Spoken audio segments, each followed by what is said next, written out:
Welcome. We gather here together to train our hearts and minds on a place and a time kin to our own.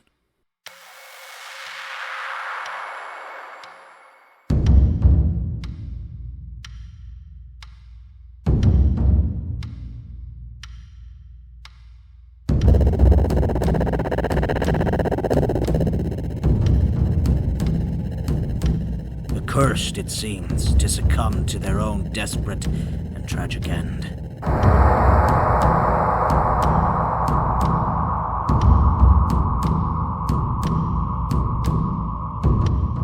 They call, and we hear them.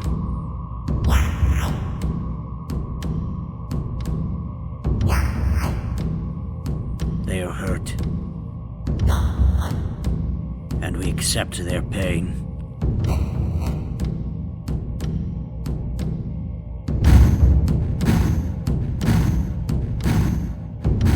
They are at their end, and we will carry them on in our memory.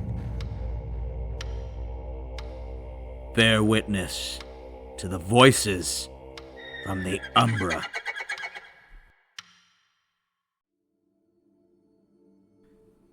Introducing the Green Thumb. The snow looks like ash on the corpse of the world. But ash is warm. And this is so cold. I've lost track of what I can feel and what I can't. Maybe I'm dropping pieces of my body as I go. Maybe they were never mine in the first place. Erlan has started singing, and no matter how many times I ask, it never stops. She can sing and laugh at the same time. I don't understand the words anymore. Maybe I was a fool to believe I ever could. This is the first time Caroline and I have ever been truly alone.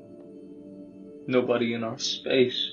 Miles of emptiness around us, wading through the frozen ashes. Maybe solitude isn't what we needed after all. I don't know if it seems more or less crazy without other people. If you don't have a mirror, other people have to tell you what you look like.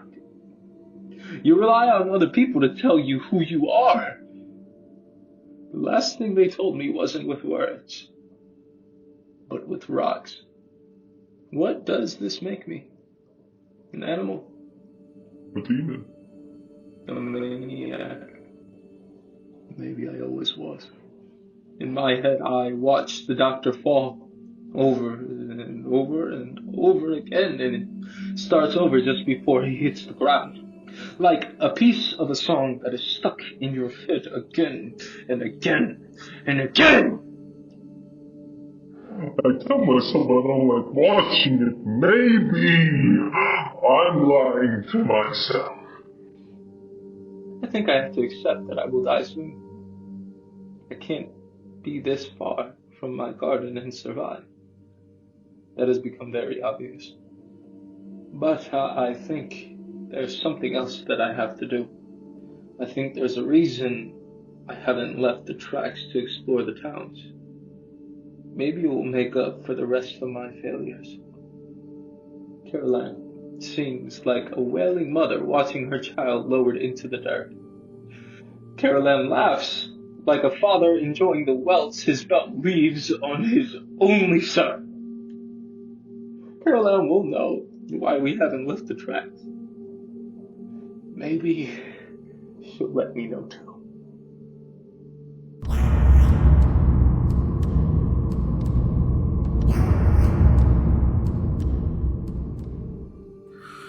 I tried to smile, just to see if my face would remember the movements. I felt my lips rip when I did it, and the blood that came forward was so warm. I could have happily taken a bath in it.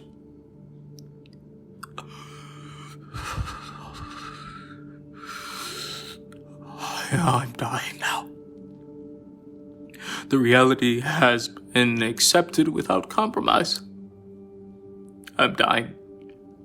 Slower if I keep moving, but it doesn't change anything. I'm dying. And I think I'm surprised about it.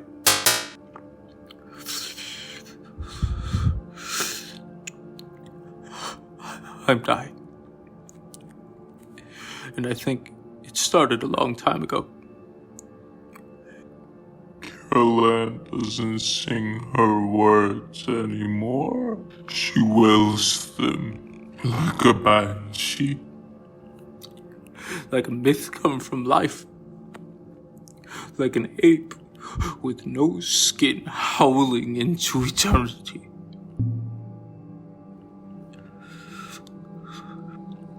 I think, even though it happens so slowly, I think that if I could understand her songs, I might know why all this is happening. I might know why the world came together into its end like it did. I might know why so few of us were spared, if that's even what we were.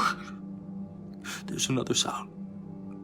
Beyond the wailing of Caroline, or maybe it's harmony with it. It's faint, but growing. I think that's what I'm walking towards. There's power ahead of me. It's calling to me with a high whistle. It's calling to me with iron and steel and cold, raw power. It's calling to me with fire and dirt and a solution. The solution I've been searching for. I believe it when I talk. If I turn around, I can see footprints and blood. It's all from my mouth. I think my breath is the only thing keeping it warm enough to flow. If I stop breathing, it will freeze. If I stop breathing, all of me will freeze. Just like the boy on the station island roof. Just like the doctor's friend on the station island roof. Just like the blood that came out of the doctor's broken head. Death is always cold. There's power beside me. She's willing to the power ahead of me. The power ahead of me is high whistling to the power beside me. They're in communication. Somewhere beyond my ability to understand. They talk to each other with voices that are not human voices, but something more. What I understand enough. They both think I fall before I can reach the power in front of me. They both think I'll sink to my knees between the rails and the motionless forever. I tried to smile, just to see if my face remembered how. And it turns out I made a face, and it's stuck that way. I don't know if I'll ever stop smiling now.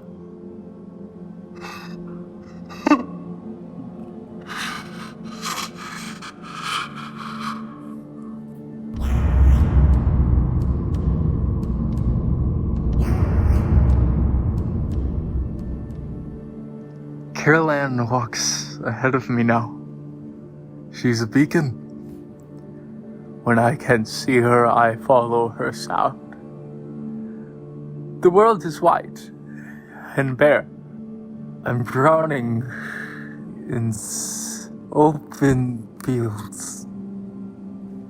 with my eyes shut, just to blink, I can feel my lids start to tear, ever so slightly, on the ice. My body is tearing itself apart. Just keep moving.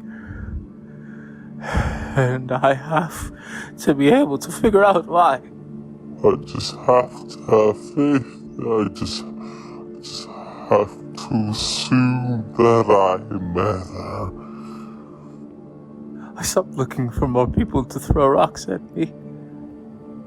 I couldn't fight back, even if I wanted to. Which I don't.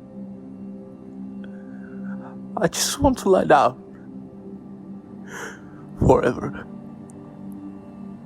I can't remember words of wisdom from the past. I can remember people talking about freezing to death. They always said at the end, you feel warm. Some people even strip themselves bare, run naked in the snow, rolling and frolicking and enjoying themselves, dying with a smile on their face. I haven't been warm since I made to leave Lincoln for the first time. The bed didn't have good sheets, and I was cold. Even sweating in the heat of the summer, I was cold. Even traveling back, I was cold. Even growing my garden, I was cold. That's what happens when you get as cold as I am. The cold even invades your past. I have no memories of warmth or lost. I am being used for something. I am merely a pawn. I am not allowed to die. I am not allowed to find the warmth at the end of the cold. Not yet. My brain paints over the white landscape like a maniac artist with oils. The world is a canvas from my mental illustrations. Rivers of white blood flow across gentle hills and flood every dwelling. I know if I trace them back, they lead to Lincoln. They flow from the smashed head of the doctor. They flow from the smashed head of the brutalized child. They flow from the rigid corpse leaving on the doctor's thread. They flowed from every piece of violence I've left behind. And that's all end up at the same place. The place Caroline is leading me to. The power is close, and I will not be allowed to feel the warmth until I feel the power. I must earn the warmth. I must earn my death. I have been chosen. They took away the boards to make their fires. They wrote their own end by prolonging their suffering. They're chewing on their fingers because their stomachs are empty. They're slowly consuming themselves. The world has come together, and the final pieces are about to fit into place. I thought the world would become the domain of monstrosity. I can see the truth. The covering has been pulled back. Witness the world as it is. Bear witness to reality.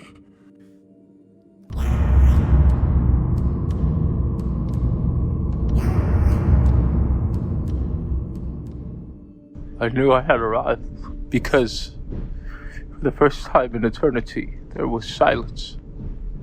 I had almost forgotten what silence sounded like. It's beautiful. It's terrifying. I knew we had arrived because for the first time, Caroline took her leave of me. I had almost forgotten what it was like to be alone. It's beautiful. It's terrifying. A great beast stood astride the tracks. Massive iron, steel, fire in its belly. An orange sunburst beneath the coating of snow.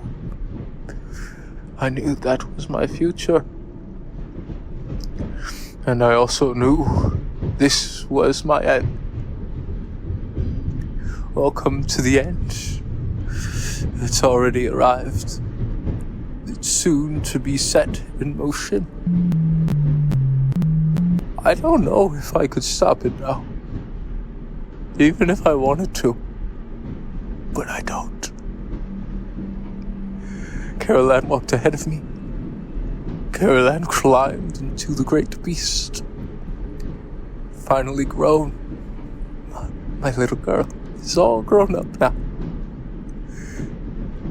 She's met the ones she loves. She loves tons of steel and iron. She loves the power and the fire. She loves the liquid animals of the past. All aligned behind her love. Like a trail of explosive ducklings. She guided me to and through a memory from the past. Something half remembered from when I had a father and my father didn't know I was a failure. He used to be a beast driver. I connected the things that needed connecting. I turned the switches that needed turning. I primed the fuel and let the fire into the right places. The growling started low. It was cold. The beast hadn't roared for some time. Months into a year, maybe. But the fire was lit. And nothing could change that. Nothing can change what will happen now. Now I have begun the inevitable end. The snake has its tail in its mouth and is trying its best to swallow. The rodents that I left behind think they fear the cold and ice. If they were smarter, they know to fear the fire. I'm coming back to Lincoln. I'm coming home. For the last time.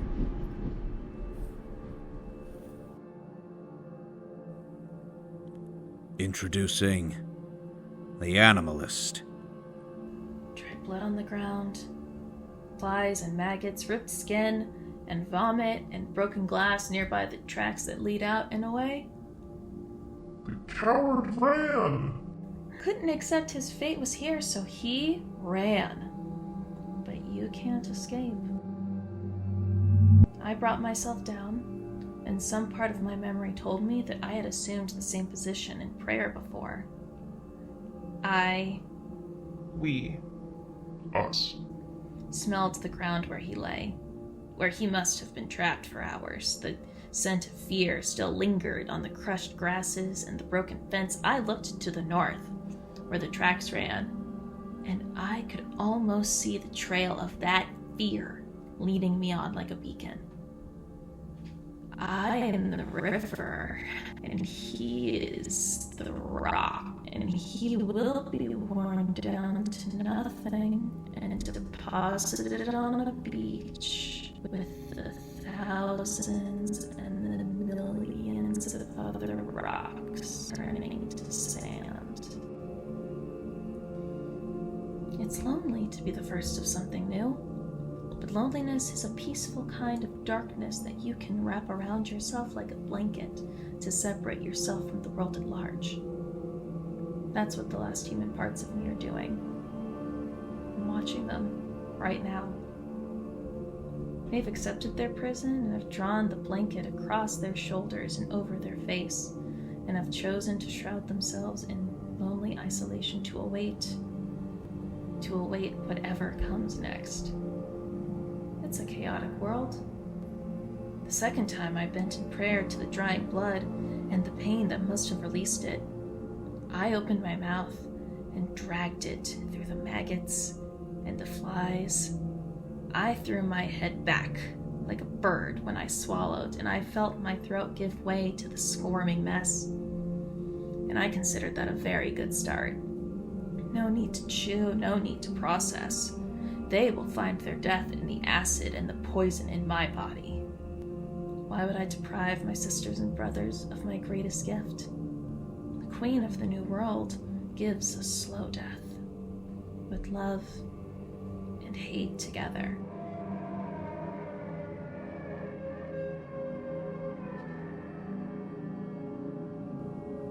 Humanity, subjugation, control.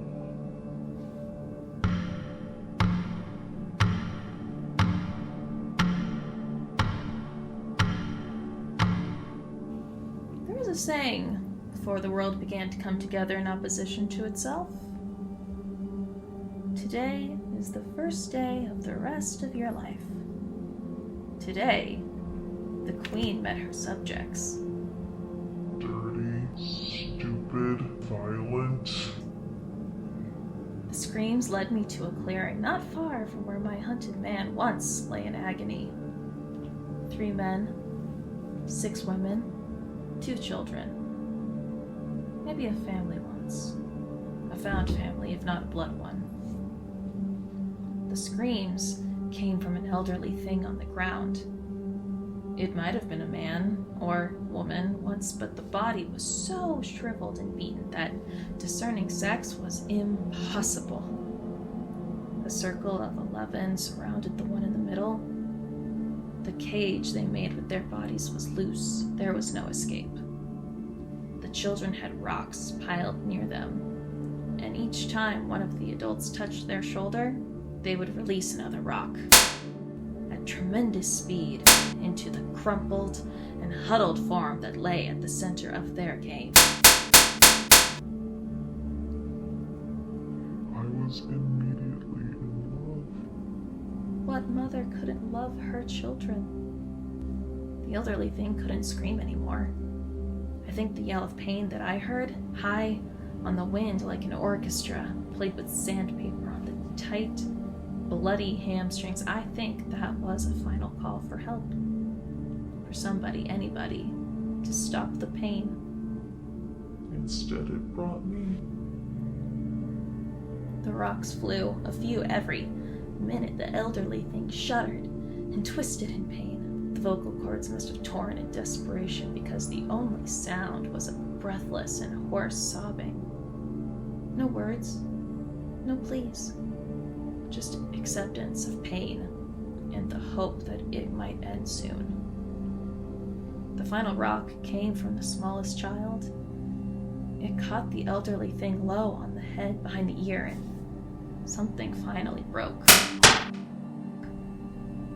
The shudders and twists became spasms, and this frail bag of bones clenched and unclenched in a violent seizure, denting the hard dirt beneath it with its skull, with its heels finally stiffening and being still. And I moved forward again. Having no distraction, now I was noticed. 22 eyes stared at me, and I looked directly into each of them simultaneously. I stepped forward. They stared. I dropped to my knees. They stared. I attached my mouth to the broken place in the elderly thing's skull that the child had created. They stared.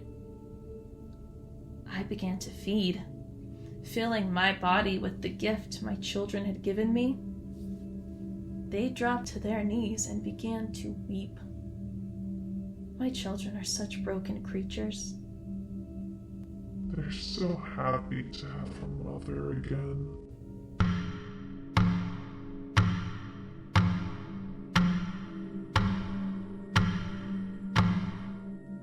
When we slaughtered the little ones, there were no tears from their parents. It It wasn't an emotional decision, after all, but simply the way of life.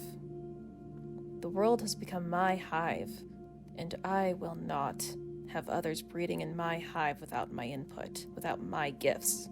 To do so would be to invite anarchy, and though the world will have cruelty, it will also have order.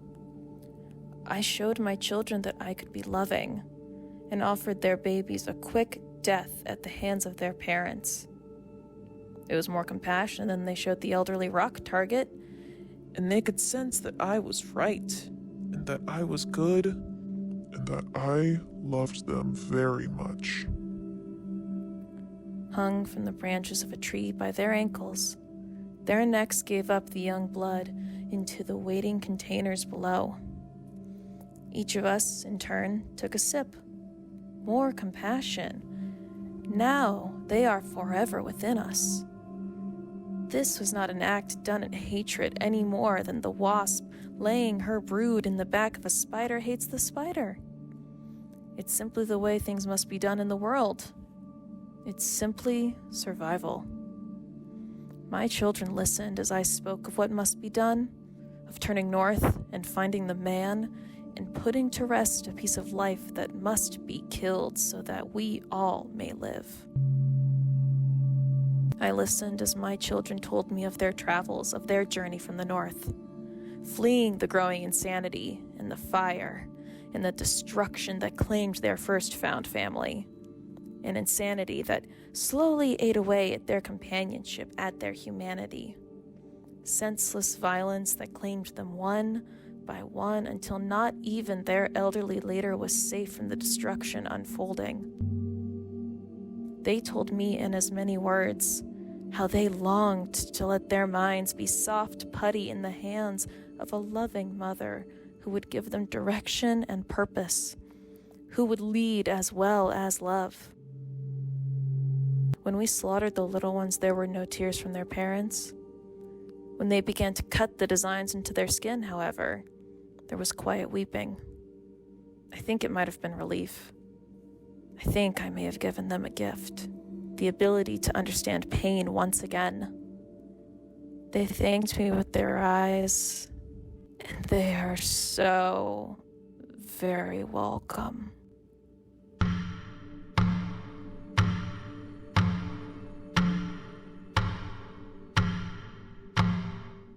The Queen Mother finally has a throne, a vehicle. No more bleeding feet, no more wandering, focused but slow. Installed now in the bed of this growling behemoth. We drive, we stop briefly to search, and we drive again. The man will be found. The inhuman pieces of myself guide the way forward, and the human residue suggests ideas and hiding spots and other frailties I have left behind. We ate the young ones. A journey fueled by blood. Something inside me knew that if they were willing to consume their own babies, they must truly love me. And that thought made my tears swell, and a smile cracked the corners of my thin lips and hasn't retreated yet. My children, so misguided, had been fleeing from the north because it seems like every monstrosity in the world is charting a path that way. Even the breezes in the sky carry the drifters north. The children don't understand, but they will. You cannot run from what the world has become. That is a fool's errand. The pain and fear and horror of the world must be embraced, should you desire to survive. And my children need to learn now that they live for more than themselves. They live for me, and I will decide when the lives have ended, not them.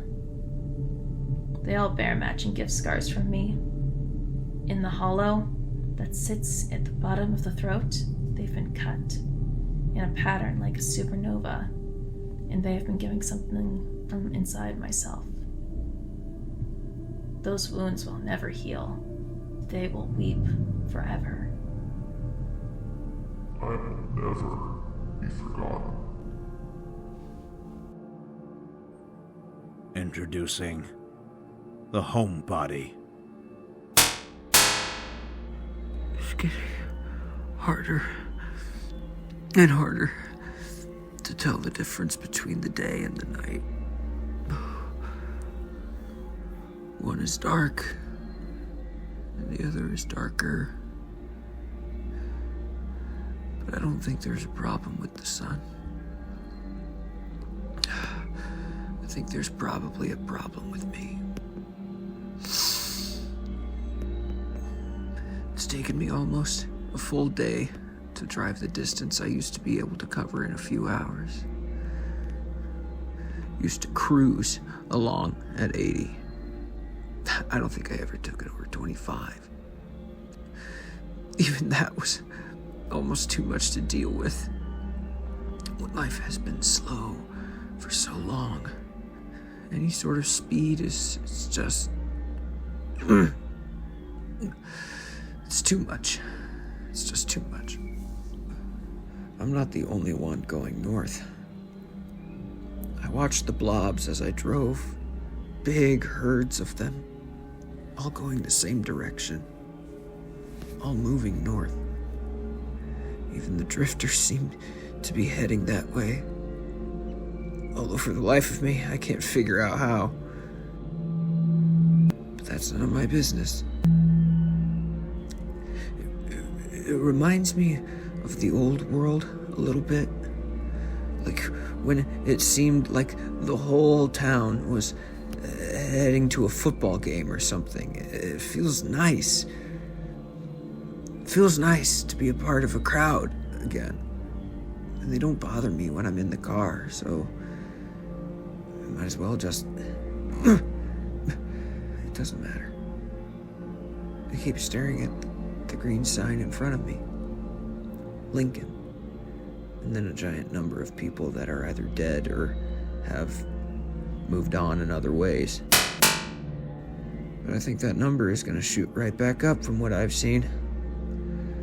I wonder...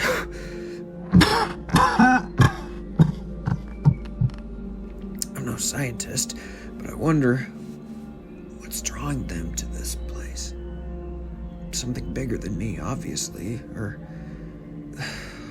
Fuck. Who knows? Maybe there weren't any blobs and drifters heading here at all. Maybe it's all just tricks my mind is playing on me, so I don't feel so alone. But none of that matters. Janice matters. It's time to get moving again.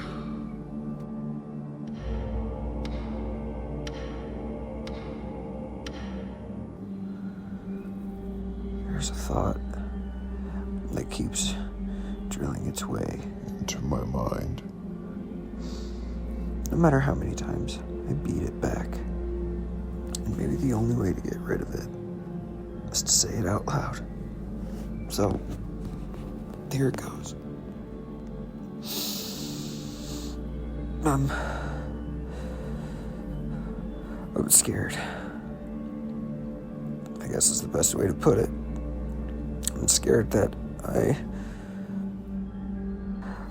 won't recognize Janice when I find them. And that sounds really pathetic to say out loud. Travel hours and hours and hours. Endure pain on pain on pain. Dedicate everything, I guess. And I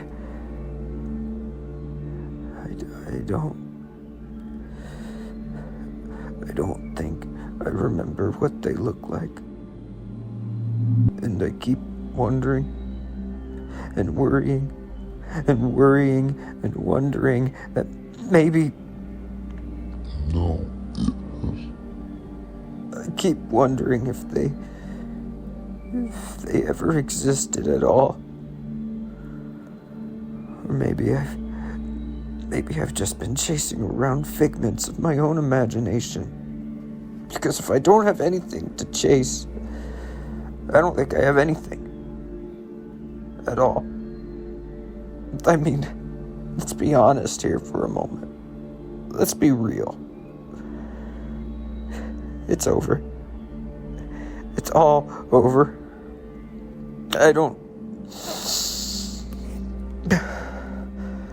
There isn't any hope on the horizon. There isn't any reason for me to draw anymore, even if I could. Although, I suppose there wasn't any reason in the first place. I just kind of did it. I guess I just feel pathetic. Like my life isn't worth anything. And maybe it never was.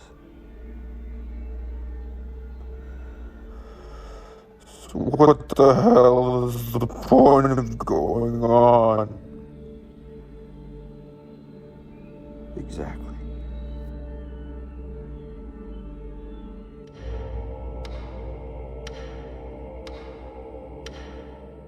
I've never seen so many of them in the same place. It's like one of those photos you'd see in a magazine while you're waiting for the doctor. Some huge concert in Russia or England or somewhere. A tiny little band on stage, and then in front of them just a mass of humanity. So many people, they're not persons anymore, they're people with a capital P. What the hell happened to this place? It's kind of hard to see with all the blobs around, but something really bad happened here. It's like a bomb dropped. I followed some big streets north through the city, just following the crowds. What else was I supposed to do? We've all come together at this big spot. And it looks like they're all crawling over something in the middle of all of it. But I just don't have the vantage point I need to see anything. It's become painfully obvious that I won't be finding Janice down here. Not like this. I've got to get higher. There's a tower. It looks like a big rusty soup can held together with a vice grip. The base is black, just like everything else around here. But there's a ladder I can see that reaches the top.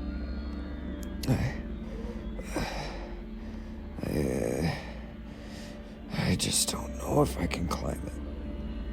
I've got one arm and a piece of meat to work with. And I'm tired. Of everything else, I'm just so tired. What's it called when you keep trying to do something impossible for no good reason? Is it a grand romantic gesture? Or is it just stupidity? Because this feels a lot like stupidity. That's okay, I guess. I lived a stupid life, even after everybody else was gone. Might as well end it the same way. Time to climb, I guess.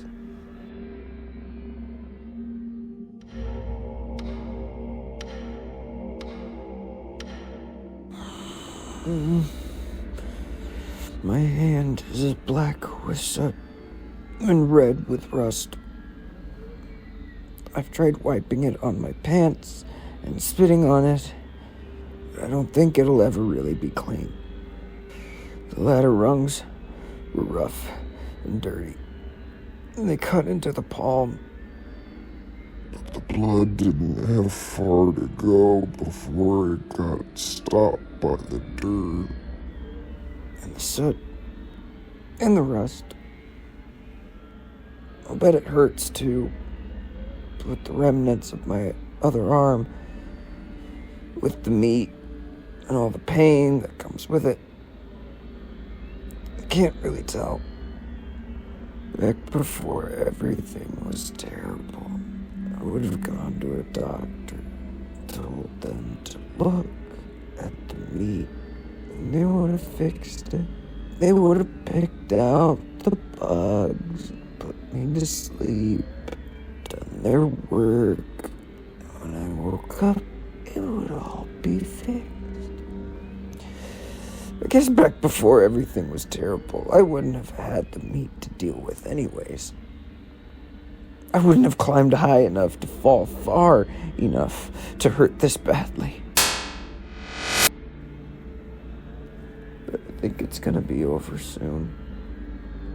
I realized that halfway up, I brought along some things to draw with and a piece of paper. I think I'm gonna do one more little drawing. Not a poster or anything like that. But just a little something for myself. It'll be terrible. Gotta use my dumb hand to do it. But that was terrible when I started drawing too. I still liked it. Yeah. I think I'm gonna sit up here. Listen to the moans of all the blobs. And draw myself a little picture. And I'm gonna look out over this big crowd while I do it. I'm gonna look for Janice. And I'm gonna hope that I can find some hope, I guess. But I think it's all gonna be over soon. The darkness in the trees is coming again. Feels a lot like the bugs in the meat that was my arm. A buzzing itch inside myself that I can't scratch, and that feels unnatural and unwanted. But I don't have the same fear that I did before, because I think it's all gonna be over soon. So I'm gonna sit here, and I'm gonna draw my drawing, and I'm gonna pick the bugs out of my arm, and I'm gonna look at the sky, and I'm gonna see which comes first, Janice or the darkness in the trees. But either way, it's all gonna be over soon. Introducing G.I. Jane. While I was sleeping, rain came and it put out the fires. Freezing rain to offset the burning ground. I'm a little disappointed. I dreamed of the fire spreading, building to building, mudman to mudman, growing and consuming this island, this country, This world. the universe wiping the slate clean in the hopes that next time something beautiful might grow. But instead, the rain came and it stopped the burning, and now smoke and steam rise from the embers of the last great war on planet Earth. And I don't know what to do now. Survival has always been the objective in the past, but that just doesn't seem so important anymore. I don't really want to die, but I'm not all that concerned with living anymore. I think I'll probably go for a walk. Down in the streets. In the smoke and the monsters and the death and the destruction. I think I'll go take a look at exactly what I did to my home. Who knows? Maybe there's a survivor from the new people holed up somewhere with a pistol or a knife or a piece of pipe. Maybe they'll see me walk by them. I won't notice. Maybe on purpose, maybe on accident. But I won't notice. and they'll see the tattered remnants of my ear, and they'll know who I am, and they'll know what I did. They'll stand and deliver. And then I'll be gone. There was a book I had in my safe house before it was taken from me, a medical type book, full of fun facts about the body. One of the fun facts was that after a person died, the bacteria living inside of them didn't die. Not right away. Instead, they start eating the body. They start eating their home. That's why corpses bloat up the way that they do. The microbes and the bacteria eat and shit and eat and shit, and the gas from all the eating and shitting builds up in the body, and it bloats and swells. Especially the stomach. And the body becomes pregnant with death. But eventually, if it's left long enough, there isn't anything more for the bacteria to consume. They've destroyed their home just trying to survive. Burnt down their shelter for warmth against the cold. There's a parallel between those bacteria and myself, but if I look at it too closely, I think I'll fall from my little vantage point instead of taking the ladder down. And, That'd make it difficult to take my walk. Now, wouldn't it?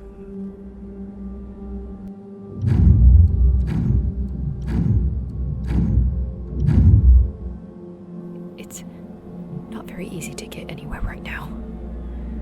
Even when I first moved to the top of the island after the old world stopped and the new world began, it was never this bad. Serves me right, I guess.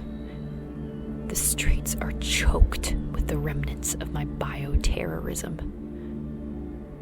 But I'm not in the streets. I'm in a small courtyard, set back a ways between buildings. Oddly peaceful. A low island in the dark sea of madness. I'm looking at a wall, recently painted, explosively painted by the brains and blood of half a dozen young men who took their lives at some point during the chaos. I don't think any of them is older than 14.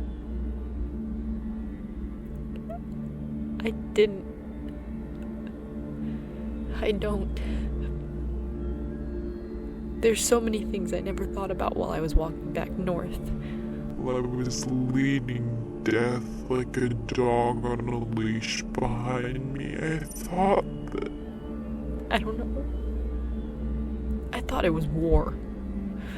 I thought that everybody was dying in battle, fighting, opposing me. These men... These boys... These kids... They aren't soldiers. They were scared. And somebody gave them guns and told them to fight. Told them to fight me. And I don't know. Maybe they thought it was helpless. Maybe they didn't want to take the chance of becoming a monster. Maybe they knew somehow how many other people were already dead. Maybe they just wanted to be with their families. Maybe they wanted to die with someone else who knew the desperations of their last moments. Maybe... There's a lot of maybes. As far as I can tell, there's only one person left to mourn them. And it's the same monster that's responsible for their deaths. How does the world keep getting worse? How is it even possible at this point? Oh yeah. It's because I'm here.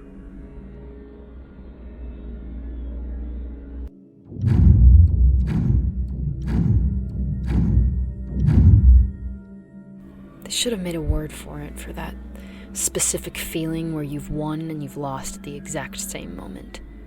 They probably did, I guess, but nobody ever bothered to tell me, and I've never read it, so for me, it doesn't exist. But the feeling sure exists. They killed the worm in the tunnel, but they couldn't kill me. Victory. I killed their soldiers, but I also killed their children. Defeat. And it's hard to remember what I wanted this space for, just because it's mine, just because I've put work into it, because I happened to live here for a while. Nobody owns anything anymore. Would it have been that hard to just leave? Apparently, yes.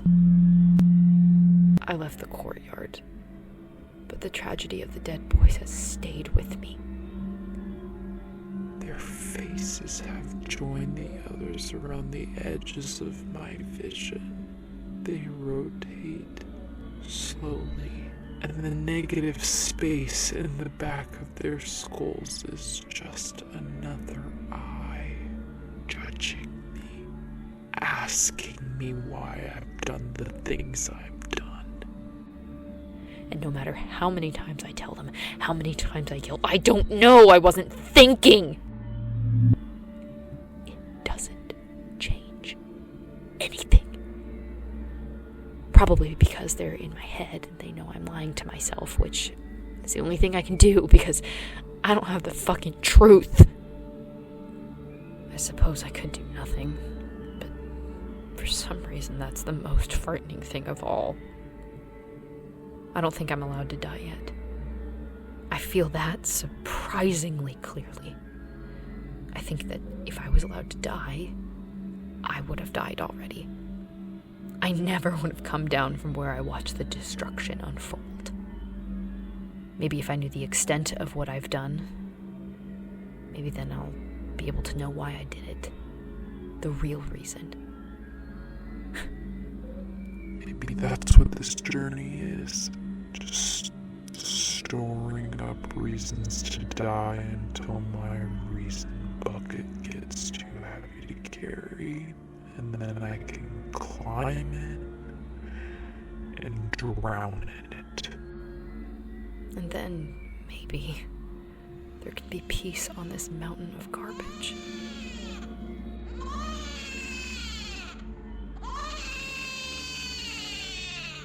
No. Not this too. That's too much. That's not fair.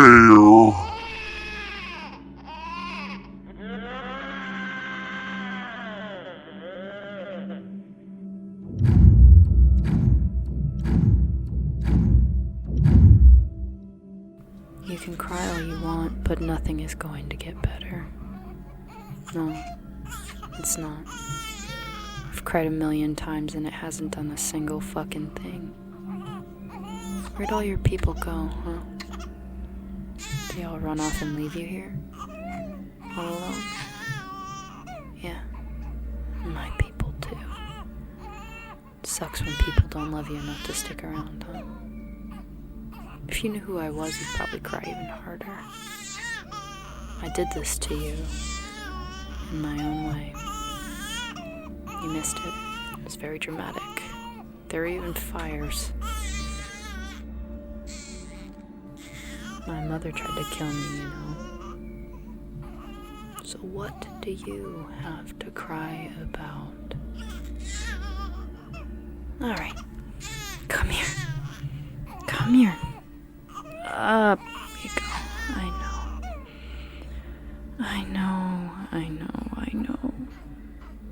It doesn't get any better. I won't lie to you. But you do get used to it. After a while. You just get used to it.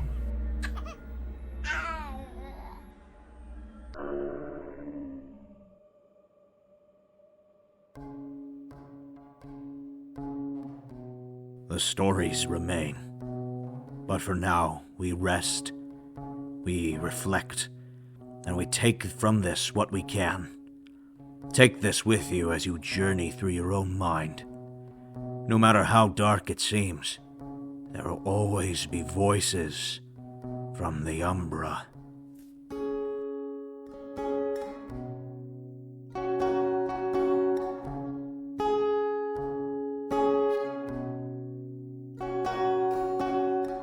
Voices from the Umbra and the Think Tank High Council would like to thank the research team, who so bravely connected to the individual voices themselves at no small personal risk. When they leave us, may their memory be forever enshrined in the heart of the universe. They are James L. Booker III, Betsy Eliza, Joe Hanson, and Liz Martelli. Voices from the Umbra and the Think Tank High Council would like to thank the archival team, who each gave a part of themselves to further the vision of the species they were born as. May the gifts they gave us be cherished always. They are Kelsey Potter, Chase Knueven, Alexander Wolf, and Edward Hoffman. If you feel the stirrings of curiosity within your soul, or simply wish to connect to the voices on a deeper level by seeing art and artifacts produced by those whom you've just heard, as well as a blog chronicling the history of our organization and writings from our leader, Grandfather Spaulding, please join us online at voicesfromtheumbra.com. Find us on Facebook at facebook.com/voicesfromtheumbra, and our Twitter is Umbra Podcast. Our email is vftumbramail@yahoo.com. They call, and we hear them. They are hurt, and we accept their pain. They are at their end, and we will carry them in our memory. Bear witness to the voices from the Umbra.